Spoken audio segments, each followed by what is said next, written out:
the Women Changing the World podcast, a podcast on a mission to bring you some of the most amazing women I know who are doing incredible things to generally make the world a better place. From corporate sustainability to straight up magic and everything in between, you'll meet the real life humans who are birthing the new. I'm your host, Liz Best, and I'm here to amplify the stories and voices of women who are changing the world.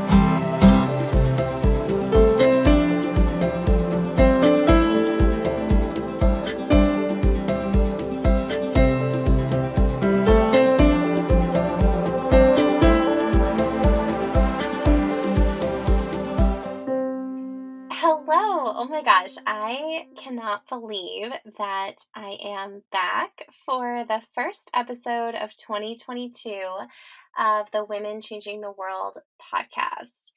It has been nice to take a break. Definitely didn't get to spend it fully how I had envisioned. My Mexico Beach dreams are deferred. But it was nice to take some time away, honestly, because it gave me a chance to really miss the podcast. And I've been getting some guests booked for the rest of this year who I'm seriously so excited about. I mean, I looked at everyone who came on in 2021. I was doing some recaps toward the end of last year, and I'm just blown away by how incredibly amazing the women in my world are. And it's like, I don't think any group of women could top the women who I got to have conversations with last fall. But the group that I get to talk to this spring, somehow just might. So I'm really, really excited for all the goodness that is in store for you, our listeners, for the rest of this year. But to get us started, because there's a big day coming up, and actually it's coming up now as I'm recording it, but by the time you listen to it, it may be as soon as tomorrow. And that big day is the 2-year anniversary of me officially starting my business, which I cannot believe.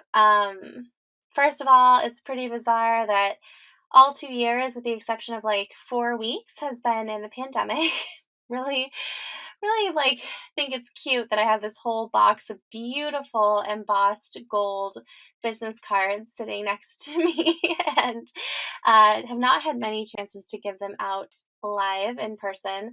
Yeah, so that's wild, just as another milestone, but also it's wild to me that this has officially been a thing for 2 years. I mean, in a lot of ways it's been the fastest 2 years. In a lot of ways it has felt eternal. And I thought to get back in the swing of things, it might be fun to just take some time and reflect on 2 years of running a business. And I will offer always, if you have specific questions that you would like me to answer in future episodes, please, please, please do not be shy. You can reach out to me on Instagram. I'm liz.best. You can send me an email. It's liz@elizabethbest. That's with Elizabeth with an S, best.com. Totally here for listener questions. These are some questions I crowdsourced with some of the women in my world and just some stuff that I was thinking if it were me, I might want to hear about. So, wow. 2 years of being an entrepreneur. I'm not going to lie. I think the thing I'm the most surprised about at this point is how guilty I still feel when I'm not working between the hours of 9-ish and 5-ish. Really would have thought that guilt would go away by now. And I can tell you, at least for me, it's very much still here. I'll start with, and I may have shared this on a previous episode, some of the best advice that I got in the very early days when I was still thinking about starting a business. And 2 big things stand out to me. The first is there's this amazing woman, Abby, the holistic assistant who I work with on some aspects of my business. I met her on a retreat in Bali, and she told me 2 things were her pieces of advice. One, you get information through action. So rather than endlessly strategizing and trying to come up with the perfect business plan or the perfect launch plan or the perfect whatever plan, just do something and see what works and then keep moving forward. And her other piece of advice was that everything is figure outable, which was also really helpful. I mean, definitely there's some shortcuts to figuring stuff out, and I'm here for those, but also, like, it's pretty easy to figure out a lot of things that you've never done before.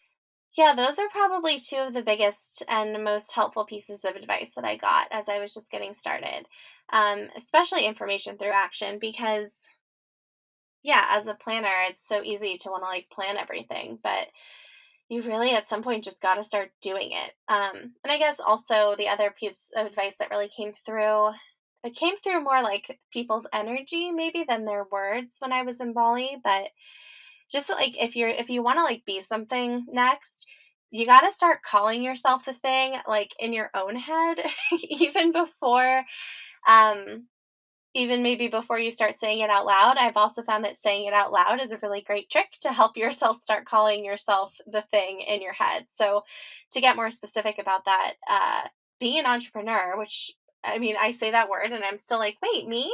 Um, being an entrepreneur, being a coach, being a consultant, all these things, like it was really interesting to be, you know, bopping around in Ubud in Bali and seeing all these people who are like calling themselves coaches and being like, okay, well, I guess I'm also a coach. Like I'm about to start a coaching business. I am a coach. And I just remember like those first couple really like tremulous months of 2020, like, I remember updating my LinkedIn headline and being like, "Oh, is it real?" I remember introducing myself, and when people asked what I did, like, telling them, like, "Oh, I'm an executive coach for women in impact," and being like, "Are they gonna ask more questions and know that I'm, like, not really a coach yet?" Um, but really just, like, naming it and claiming it, I think, and saying it over and over and over and putting it in writing and putting it in my email signature, like, that was also something that really has helped things feel more real. So I've also done a lot of reflecting on like what past experience best prepared me for starting a business. And it's really hard to say because in a lot of ways I look back at my career and I feel like so much of what I got to do like was so perfect for what I do now. Like I wouldn't necessarily change anything. But I will say I do think some of the hardest things, of course, it's so annoying, but some of the hardest moments in my career are what best prepared me for being a business owner.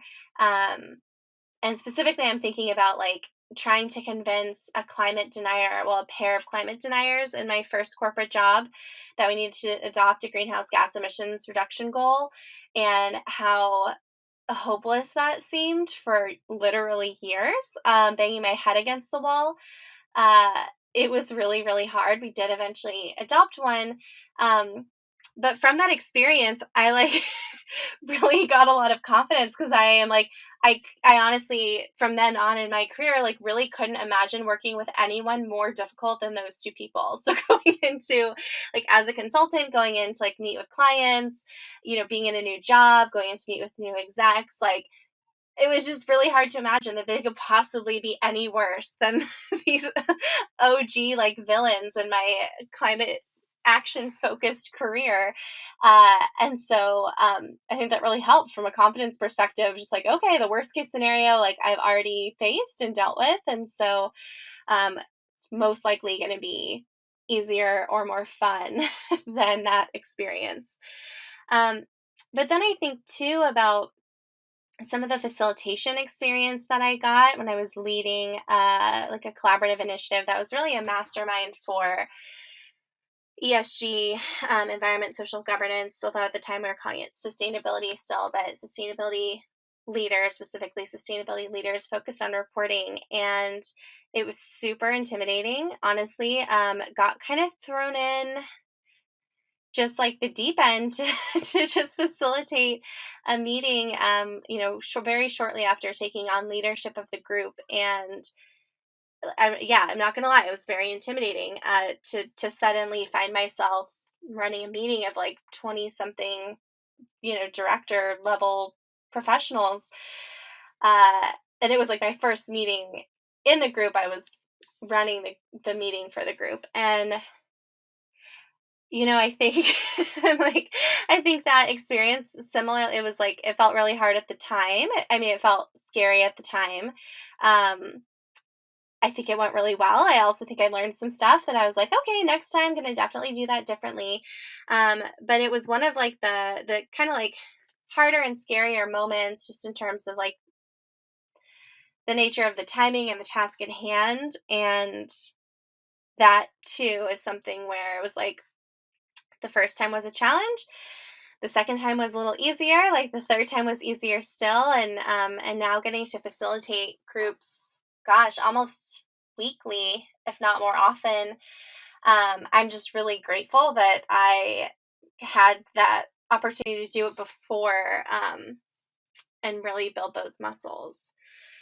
And then, honestly, the other experience I would say is working briefly as the director of social impact at the fastest growing company in the United States for a brief stint in 2020. Um, it was wild to be in an environment where things were changing, not just daily, like things were changing like hourly, it felt like, and not little things, like existential business things were changing day to day, week to week, hour to hour, fast enough to make your head spin. And so, um, definitely got some whiplash from that experience, but it made me more resilient. It also really taught me the balance. I think as someone who's like pretty predisposed to action, like that for for some things it's like so you like strike while the iron is hot. It's like very much important to take action fast and keep things moving. For other things, if things are seeming chaotic, like it can actually be to your benefit to let the dust settle a little bit. I won't say that like I discovered the balance of those things in that role. I definitely did not. But I do think it taught me, one, just resilience, and two, the value of like knowing when to move fast and when to wait. And again, now that I've like perfected those skills, but I think it's something that's really served me both in helping my clients, and then honestly in my business, like really thinking about, okay, like is this a thing that really needs to be prioritized and should be like we need to make it happen, or is this a thing where like we should just wait and like do this more slowly, do this more thoughtfully, um, see where X lands before we spin our wheels doing Y. I think that's also something that has been really helpful. Another thing that I wish I had heard more people talk about starting businesses before I did, is the fact that a lot of people who start businesses because they love doing a thing.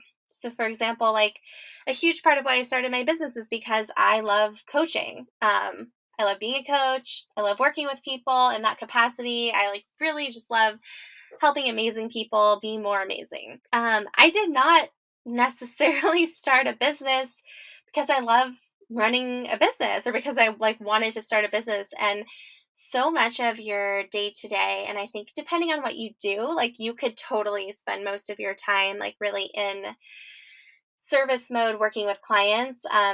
That's not necessarily the model for my business. And I think, a lot of people talk about like make sure you leave time to work in your business, or no, work on your business, not just in your business. But yeah, I don't think I realized how much I would need to learn about like just like what even running a business is, when like truly having this business came from the desire to be a coach and to work with women in the sustainability space. So that was like a huge surprise.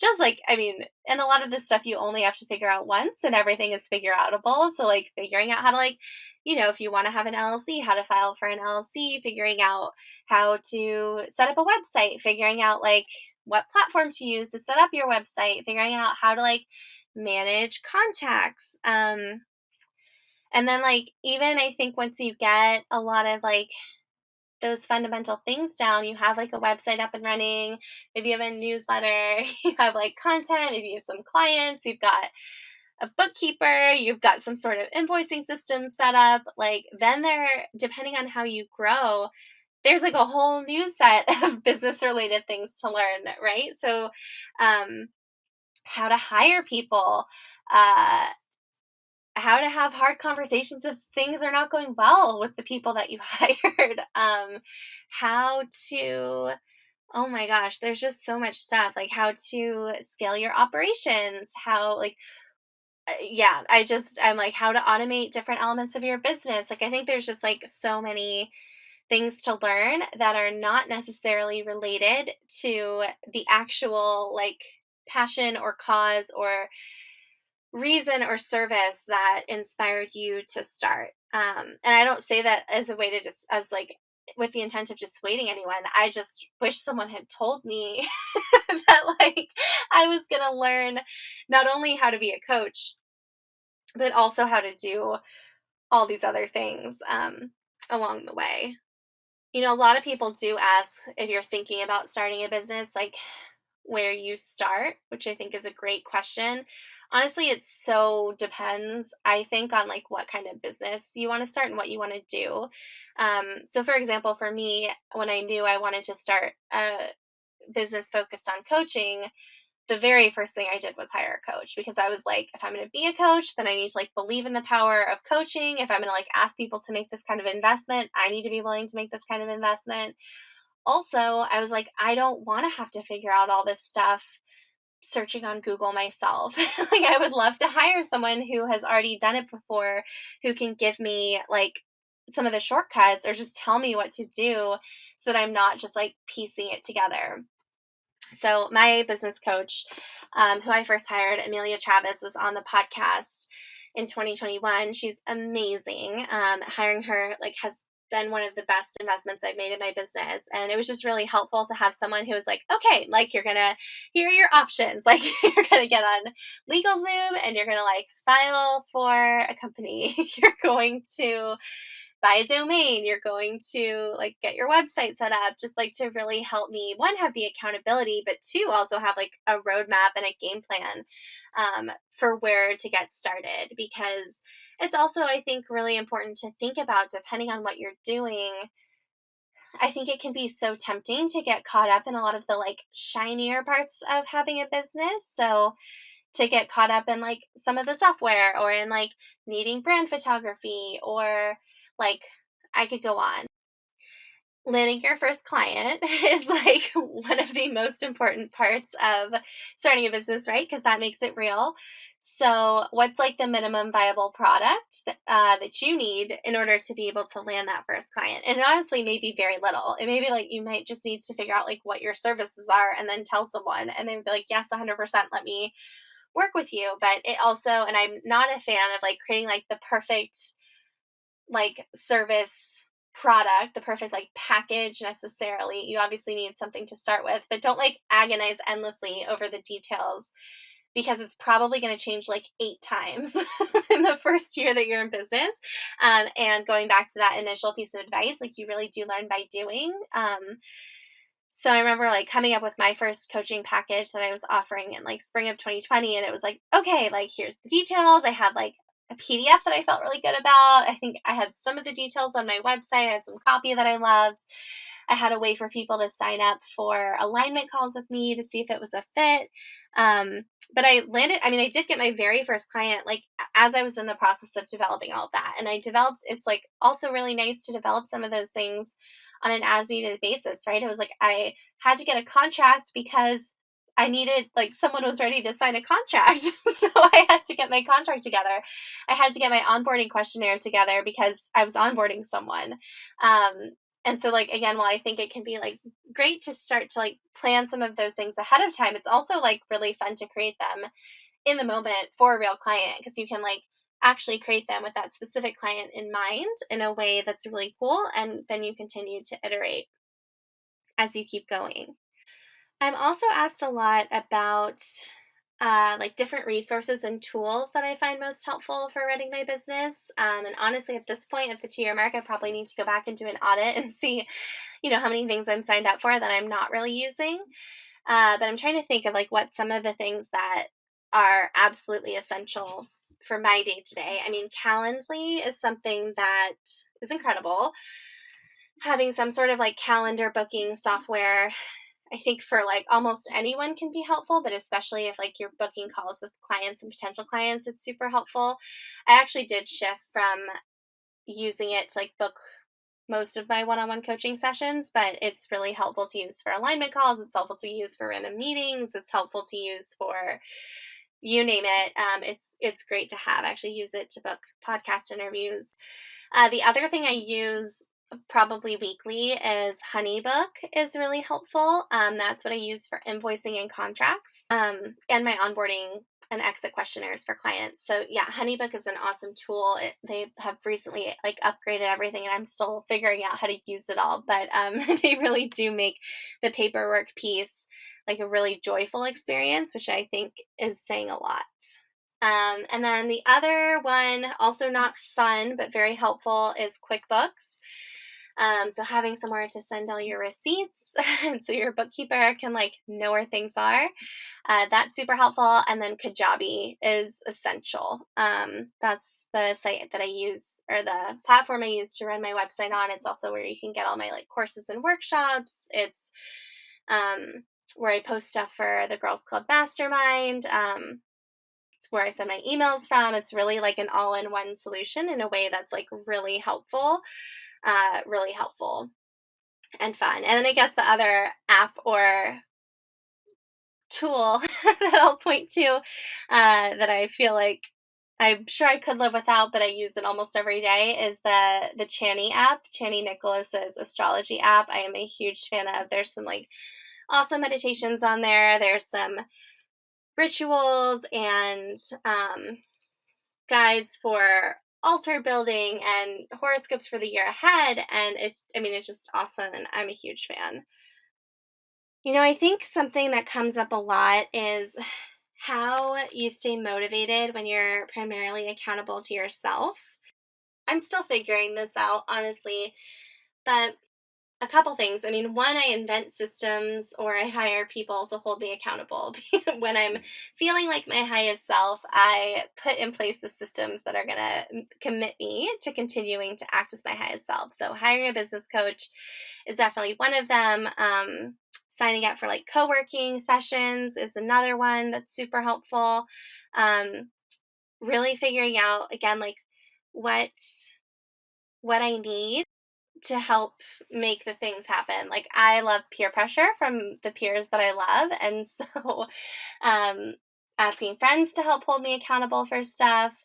I also joke that like my mean boss is named Beth, which I know I talked about on, I think, like the very first or second podcast episode. So I definitely have like a mean boss holding me accountable in my head. But making sure that I take the time for strategic thinking to lay out project plans. Obviously, I think maybe not obviously, but many of us are optimistic about what we can get done in a week or a day or a month or even a year. So I love having a second set of eyes. I think that's super helpful. But also carving out some time for me to do strategic thinking is something that's like very hard. But I was just having a conversation with another woman founder. It's like, it is like the single most important thing that I do for myself and my business is to really hold some time to do big picture thinking. I've also been thinking about like what the lowest point in the past 2 years are. So there have been some really cool high points, but there have also been some low points. There have been some like low points. I mean, I honestly think the two that come to mind were both launch related. The first time I tried to like quote unquote launch my one-on-one coaching, I like had taken an online marketing course, which was great. I learned a lot, but and I was like, okay, this is it. Like I had a handful of like totally perfect and amazing one-on-one clients, and I decided I was going to like launch my one-on-one coaching. And so I like did this whole like content campaign. I had this whole email campaign. I was like showing up on Instagram stories. I was like doing all these things. I was like, I'm launching. I think I had like a workshop / masterclass. I was like, this is it. World, here we come, having like a 5-figure launch. And no one signed up. Like one person signed up in like the like spillover window by coincidence, but not we had already been talking, and it just so happened that it became a yes in like the window that I could kind of count it of my launch, but it was like definitely did not feel like it was related to the launch. And that was really tough. That's not the only time that's happened either. Like there have definitely been times I'm like, oh, I'm gonna just like experiment and launch a thing, and then like no one bought it, and I was like, oh, okay, guess no one wanted that thing. The other one was definitely similarly when I was launching a group program. I think it was the first round of Magnetic AF, which ended up being incredible. There were like 8 incredible women in it. It was perfect. But the first week, maybe week and a half, I had one person sign up, and then I did my masterclass, and like 3 people came to the masterclass workshop, and I gave them 24 hours to get like the earliest bird price on the program. And no one else had signed up, and I was like still probably like a week and a half or 2 from when we were officially starting, so there was still time, but it felt like I had been like shouting into the void for like months at that point.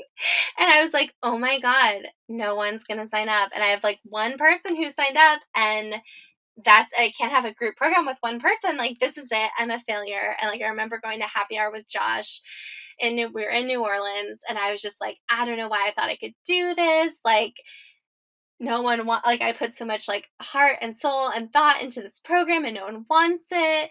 Like, I'm a failure. Like, it was low. It was really low. And he was like, you don't even know that. Like, you're still in your 24-hour window for someone to take you up on this offer. Like, your program doesn't even start for a week and a half. Like, you're fine. I'm not worried. You're fine. And I went to bed like in despair. I was so sad. And I woke up in the morning, and the second person had signed up for the program, which again ended up being like a collective of like amazing women. but that was definitely another low point. And I mean, I think it goes back to Melanie Albert always talks about her bamboo analogy and she was also on the podcast in the fall. But just this idea that like if you're always planting seeds, like you can't see what's about to grow, right? And so at that point, like for both of them, really, like I had been planting seeds. Gosh, I just think back, I had been planting so many seeds, and they were gonna sprout, but I like really couldn't see it, and it was so scary to be like, wait, but when? Like, is this gonna happen? I mean, again, I think back to like that like quote unquote failed one-on-one coaching launch. That was like, I was about 6 months into my business. I was really like nowhere close. It did not seem to like making enough money to support myself at all. I had not landed, I don't think, any like big consulting work at that point. And I was not charging enough for one-on-one coaching, even though I was working with like incredible women to like support myself. And I just remember being like, oh my gosh, I might need to like start interviewing. Yeah. And then it's just like, then it's like, then it takes one person, it takes one yes to like really shift the trajectory. Cause I remember I got like that one-on-one client, and then like a week later won my first like bigger consulting project. And then like a few weeks after that got another consulting project. And a few weeks after that got another one-on-one client. And then like, I think between like September and December of 2020, like maybe signed like close to $50,000 worth of like contracts to be paid out over like that period plus into like spring of 2021. But there was like a moment when I was like, I had like made $0 in July, and I was like, I don't know if I can keep doing this. So yeah, really holding the vision through the magic dark is definitely something that I have had to learn how to do on this journey. And it is not easy. At some point things start working, which feels amazing. It does not mean that you like don't still feel like the same feelings like from like the very earliest days. I think some of the lowest points were definitely like those 2 launches, the one in 2020, my one-on-one coaching launch, and then trying to fill the first Magnetic AF cohort, which like went on to be such an amazing thing. I'm trying to think about some other lessons learned. There have been so many. I mean, asking for help is like an ongoing lesson, but I think really learning how to ask for help. People want to help me, people want to help you, people want to help us, but we got to ask because they can't read our minds. Um, so just really like leaning into that and letting people help is so huge. And then I think too, like to my that last anecdote, like really writing out the magic dark, as it's called in manifestation, really like holding the vision, being patient. Yeah, like trusting that what you've done is enough and surrendering the timeline is so hard. But that has probably been like one of the biggest lessons that I've learned in the past couple years. And that things are working out probably better than I planned, but I have to trust that. And I have to trust that, like, when someone says no or someone says not right now, one, when someone says no, it's usually not right now. And two, it means that someone else who is even more perfect is like on the way, but like really trusting that, which is not necessarily easy.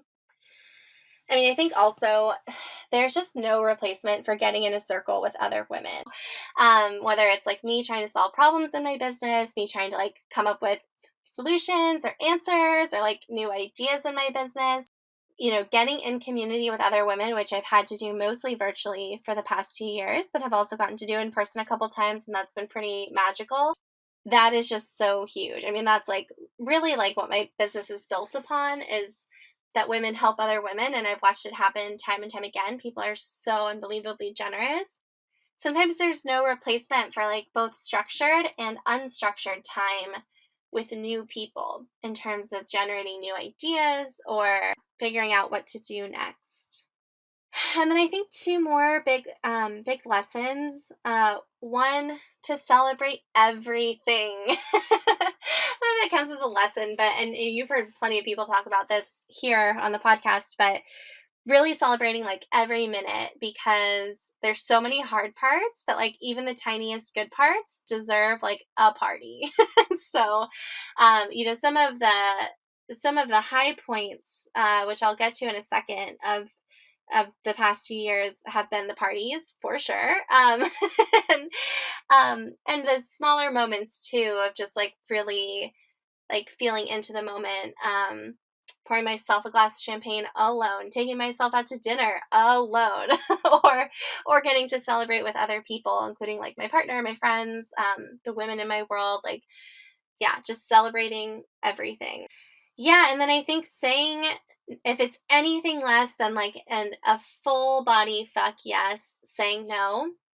I still working on this one too, but really I'm trying to be so intentional this year about leaving space for like the right magic. And the reality is if I'm like booked all day every day, like there's no space. There's no space for magic to creep in. There's not space for like a random hike in the afternoon. There's not space to take myself to get my nails done and have a brilliant idea. There's not space for an impromptu meeting when someone finds themselves in town. And so just really saying no to protect that space, and taking on less than I think I can take on. I'm so still working on this, but I think that's been the other one. So yeah, that's been a lot of stuff. The last two things I think I wanted to touch on from the last 2 years, I realize it's getting longer than I thought. The first is like the high points, which, oh my gosh, I feel so lucky. I just can't believe the people I've gotten to work with are like the highest high points. You know who you are. I just like feel so lucky that you trust me to help you continue to be like even more amazing. I mean, you're already amazing. So to trust me to help you literally change the world, it's just I'm not over it. I will never get over it. And some of the clients I've had like on the court, like organizations that have written me checks and let me work on their impact work, I also can't get over. Like it's just really crazy to me that I've gotten to work with these leaders and these organizations. I've also gotten featured here. I will name drop. I've gotten featured in some like crazy publications. A lot of it has been thanks to Dreamers and Doers, which I'm a huge fan of. It's an organization that's really committed to shining a spotlight on extraordinary women. I joined 6 months ago, and they've helped me get featured in Brit and Co. and Create and Cultivate. But I've also had some amazing other features and quotes thanks to like incredible humans in my network. So I've been featured in Authority Magazine and Thrive Global and Green Biz and Sustainable Brands and Reconsidered and Remake Our World. And like, I just can't even believe that I just said that list of places. It's so crazy to me. Um, Obviously, like the women I've gotten to have on this podcast are such a high point. I just like can't even believe some of the conversations I've gotten to have and some of the leaders I've gotten to have them with. And the parties. The podcast launch party was like such a dream. I've had a couple gatherings like in my backyard that have been like such a dream. The girls club retreat last fall was what dreams are made of. It was one of the best days professionally of my life, like hands down, to get to bring together the women in the girls club mastermind for a day of like future visioning and self-care and connection and bragging and champagne. It was just like, it was everything. And that was such a high point. Yeah, I mean, just some incredible moments, some like really incredible moments. And so, yeah, I mean, I think the last thing I wanted to end with, because like y'all know I'm a sucker for an inspirational quote, is like what some of the mottos and mantras are that stand out to me. And I know I talked a little bit about this in the last episode, but the Post-its on my desk, some of them change all the time, some of them don't. I've been really struck for a long time by this idea that Jamie Varon wrote about a couple years ago of just like being charmed by your own life. And I'm really like continuously like aspiring to be charmed by my own life and to take the time to be charmed by my own life. So that's definitely a big one. Yeah. And no makes way for fuck yes. That is a big one. It is a constant reminder. And I was also really struck by something Noemi said during our conversation on the podcast, which was like, but what if it does work? I think as I look back at the last 2 years, like, I just can't believe that this is a thing. I can't believe that this podcast is a thing. I can't believe it's like on Spotify and iTunes or Apple Podcasts. I can't believe like the incredible people I've gotten to like work with through my business, the incredible people I've gotten to work with on my business and in my business. Yeah, I can't believe that any of this is real. It truly, truly is my wildest dream. I'm going to cry just saying that. Like, it's my wildest dream. And like, there's so many people, a lot of women, but not exclusively women, like, who have made this possible. And this wouldn't be a thing if you didn't also believe that it was a thing. And so I just pinch myself seriously every day thinking that like, this like crazy thought that I had probably as early as like 2014, 2015 of like, what if one day I was a coach for women in sustainability? What if I got to help them make their careers more personally sustainable? What if I got to prevent like amazing millennial women with dream jobs from burning out? What if I got to gather women for like summits or conferences or like whatever, or retreats, and like the agenda could be fun and the agenda could be like meaningful and juicy, and we didn't have to like talk about some random stuff that we didn't actually want to talk about in order to like get to dinner and drinks, but like dinner and drinks could be like the whole point. Yeah, so to think that like I was dreaming about this all those years ago, but it seemed so impossible, and that now it's like not only possible, but it's a thing. I'm talking to you about it. I can't even believe it. So I will leave this there. Thank you for listening to my ramblings on the past 2 years of running a business. Again, I am here for like thoughts, questions, comments. I love you. I'm so grateful to you for listening to this episode. And I'll see you again very soon. Thank you so much for tuning into this episode of the Women Changing the World podcast. Please rate and review the Women Changing the World podcast on Spotify, Apple Podcasts, or Google Podcasts, and don't forget to subscribe for future episodes. You can find me on Instagram. My handle is liz.best, that's lis.best, or on LinkedIn by searching my name, Liz Best. If you'd like to create your own personal impact report, visit elizabethbest.com, that's ELISABETHBEST.com/impact reporting to get my impact reporting workbook plus templates to create your very own impact report as a PDF or for social media. I'm so excited to keep in touch, and I'll see you in the next episode.